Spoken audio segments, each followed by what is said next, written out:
그러니까 그런 겁니다. 좋은 사람을 애초에 만나야 된다. 근데 그 사람이 좋은 사람인지 아닌지 우리가 판별하는 방법은 무수하게 많다. 그 중에 하나를 써가지고 확실하게 확인하면 된다. 근데 그 전에 선행돼야 될 게 있다. 그게 뭔지 아십니까?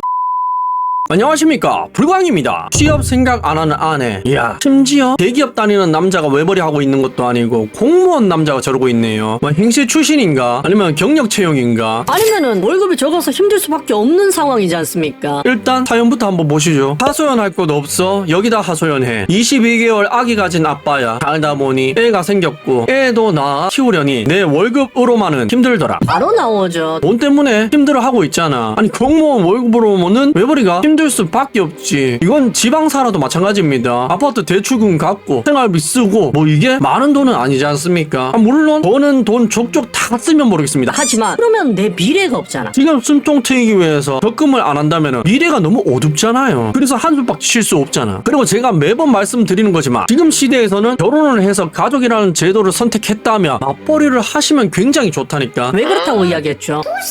지금 미래가 굉장히 불확실하지 않습니까? 국내 경제가 어떻게 될 줄 아무도 모르잖아, 미래에는 말이죠. 그렇다는 말은 외벌이를 한다면은 불행할 가능성이 굉장히 높다. 왜냐하면 전부 다 연봉 1억은 아니지 않습니까? 그런데 맞벌이를 하면 어떻게 된다? 둘이 320만 원씩만 벌어도 세후 320만 원이면은 640만 원이죠. 그렇다는 말은 연봉 1억 실수령액이 650만 원이니까 후보가 320만 원씩만 벌어도 연봉 1억과 같은 생활을 할 수 있다는 거야. 물론 전업주부는 못하겠지. 하지만 가족 전체의 생활은 비슷해질 수 있다는 거지. 뭔 말인지 이해가 가십니까? 그렇게 되면 한 사람의 월급은 생활비로 쓰더라도 한 사람의 월급은 고스란히 적립식으로 투자할 수 있잖아. 그리고 그렇게 30년을 산 부부들이 30년 뒤에 가난해질 가능성이 높겠습니까? 부자가 될 가능성이 높겠습니까?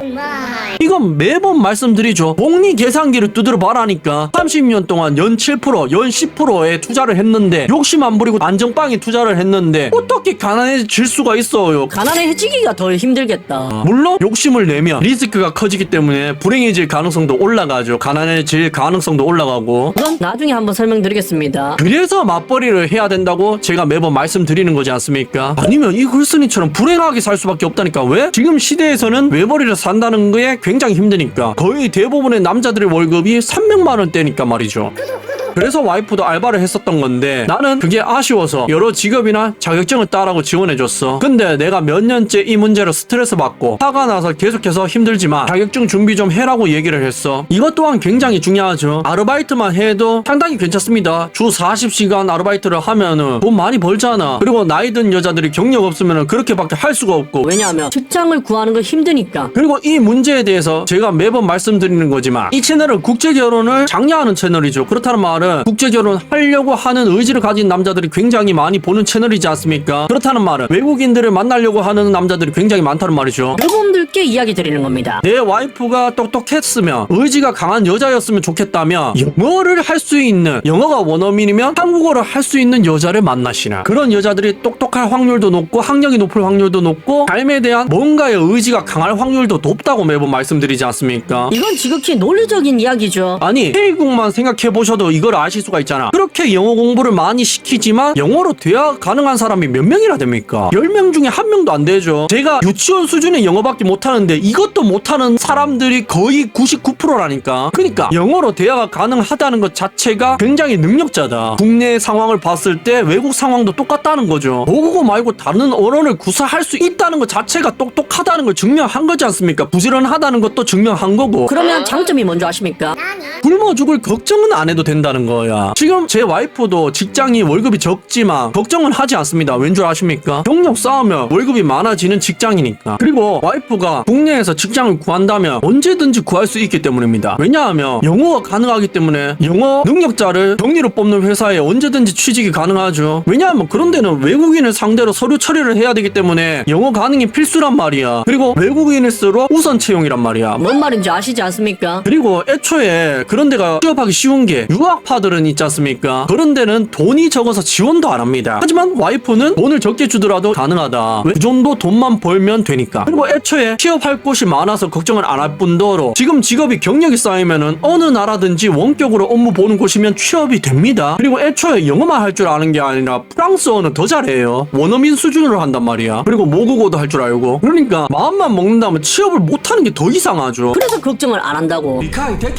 그래서 제가 국제 결혼을 원하시는 분들에게 매번 이야기 드리는 거야. 아직까지 사랑을 시작 안 하셨다면 어떤 여성을 바운더리에 두고 만나라? 영어를 할 줄 아는 이쪽의 여성을 한번 찾아보시라. 이미 사랑하고 있는 분들에게는 이야기하는 게 아닙니다. 사랑이 더 중요하니까. 뭔 말인지 이해가 가시죠? 아니 그렇게만 되면 여기 글쓴이처럼 와이프 취업 문제를 걱정할 필요가 없잖아. 왜냐? 아니 생각을 해보세요. 만약에 저 와이프가 아르바이트가 아니라 경력이 있어서 능력이 돼서 자기가 원하면 어디든지 취업이 가능하다고 생각해 보십시오. 그럼 저렇게 살까요? 겠냐? 절대 아니죠. 아르바이트만 해야 되기 때문에 저러는 거잖아. 그리고 뭐 주변에 엄마들이 전업주부로 사는 사람들이 많아서 그런 경우도 있습니다. 왜냐하면은 K로 시작하는 그 나라의 언니 아들은 남들의 눈치를 굉장히 보니까 남들은 저렇게 사는데 나는 왜 아르바이트 해야 되지 하는 언니 아들이 굉장히 많다니까. 뭐 그거는 국내원 하신 분들이 스스로 버티셔야 되는 내용이고 악으로 깡으로 버티셔야 되는 내용들이고. 그래서 여러분들 중에 국제 결혼을 원하시는 분들은 영어 가능자나 영어가 원어민이면 한국어 가능자 여성을 꼭 만나시라고 이야기 드리는 겁니다. 나중에 맞벌이 할 때 걱정하실 일이 없으니까.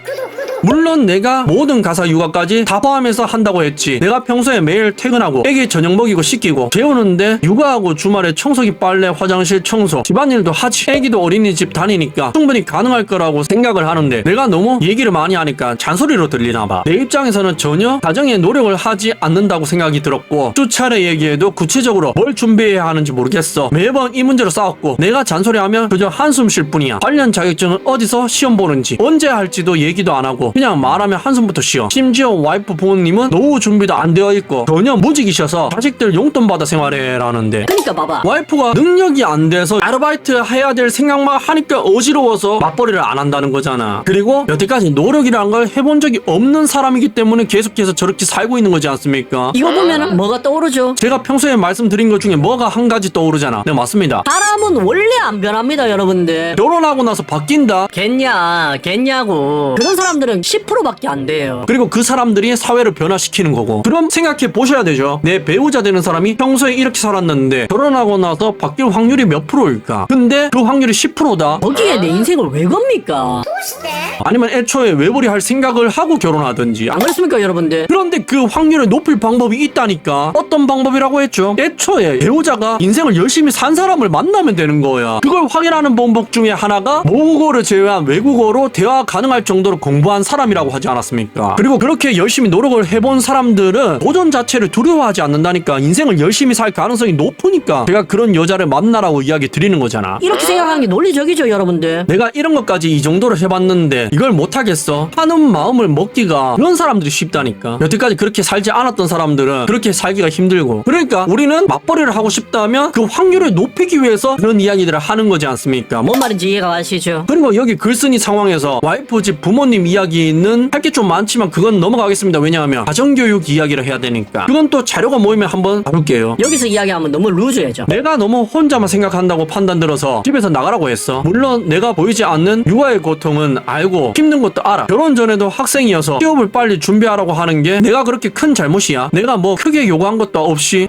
사회복지사에서 필요한 일종 보통면 따고 처말 2급 준비하라니 일종 보통을 어떻게 따냐고 하네. 학원도 끊어주는데 별 노력을 안 하는 것 같아 보여. 나 너무 힘들어서 욕까지 나왔더니 친오빠가 카톡 와서 연락하지 말라고 명령조로 이야기하네. 이 결혼생활 맞는 걸까라는 이야기인데 맞는 게 문제가 아니라 네가 선택한 결혼이잖아. 정신을 못 차리고 있어. 네가 선택한 출산이잖아. 그럼 어떻게 해야 된다? 악으로 깡으로 버텨야 되죠. 아니 애초에 이 글의 문제가 뭡니까? 애를 낳았으면 안 되는데 애를 낳아서 문제잖아. 그래서 결혼했잖아. 제일 중요한 게 이 부분이지 않습니까? 아니 요즘 남자들은 애초에 안 맞다 싶으면은 애 낳기 전에 파혼한다니까. 돈에 본다 하더라도 신혼 때 이혼한다니까요. 왜? 미래에 행복할 가능성이 높아지니까. 그런데 이 글쓴이는 자기가 임신 출산을 피할 수 있는 방법은 하나도 안 써놓고 애기 생겼다고 결혼해놓고 혼자 막 답답해하고 있죠. 원래 그런 사람이라서 그렇게 살 뿐인데. 왜 그렇게 안 살까 안 변할까 하면서 계속해서 한숨 쉬고 있잖아. 여러분들이 이게 이해가 되십니까? 저는 전혀 이해를 할 수가 없거든요. 그리고 이 남자 애초에 보는 시각 자체도 굉장히 좋죠. 뭐 커말 1급이라든지 일종 면허 이야기하는 것만 봐도 자격증 이야기하는 것만 봐도 자기 경험에서 가장 효율적인 목적이라고 생각하는 걸 이야기하는 것 같은데 인생 사는데 길이 그거밖에 없어. 자격증밖에 없어. 공무원으로밖에 생활을 안 해봤으니까 저런 이야기를 하는 거잖아. 참 경험이 미미하다 그죠? 아니 나 같으면 언어 공부를 시키겠다. 2-3년만 빡세게 하면 토익이든 터플이든 어느 정도 필요한 점수를 맞추고 대화가 가능할 정도로 레벨을 올려서 미군 부대 행전 지원으로 들어가면은 그게 개꿀입니다. 왠줄 아십니까? 지금 월급은 적겠지. 하지만 연차가 쌓이면 월급이 계속해서 올라가요. 그리고 미군 부대 안에서 일하는 거 정년이 언제까지인 줄 아십니까? 69살이야. 그리고 10년에서